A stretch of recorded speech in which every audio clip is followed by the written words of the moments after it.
Such a day showed accurate, positive, and important news. Islamic Imarat of Afghanistan inaugurated an investment and services unit centered at Kabul effort for the issuance of urgent visas. Afghanistan Red Crescent Society has provided food items to 500 needy families in Kushkona district of Herat.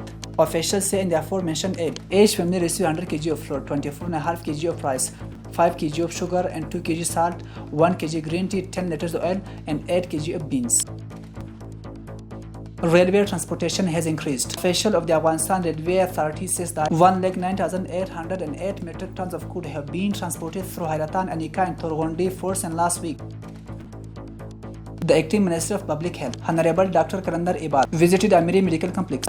Afghanistan Bank will auction $14 million on Sunday, tomorrow, to keep the local currency rate stable in the market.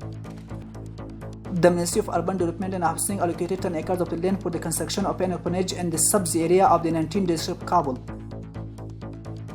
On his visit to the north of the country, Maulvi Abdul Salam Hanafi, Deputy Prime Minister of the Islamic Imarat of Afghanistan, met with the officials, elders, scholars and residents of the Faryab province and warned them to address their problems and needs. Legal facilities were cleared in the Kartisakhi area by Kabul municipality. Thika Agriculture Department says 2 irrigation projects have been completed and handed over to use. A number of teachers and experts of Kabul University visited the food laboratory of Afghanistan National Standard Authority.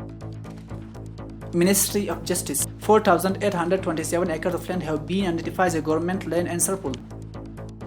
The Acting Minister of Refugees and Repatriation had a meeting with the UNA Special Rapporteur. Kabul Police Command says that the officials of the 8th district of Kabul have arrested 3 groups of 6, 5 and 3 people on charges of theft, gambling and looting.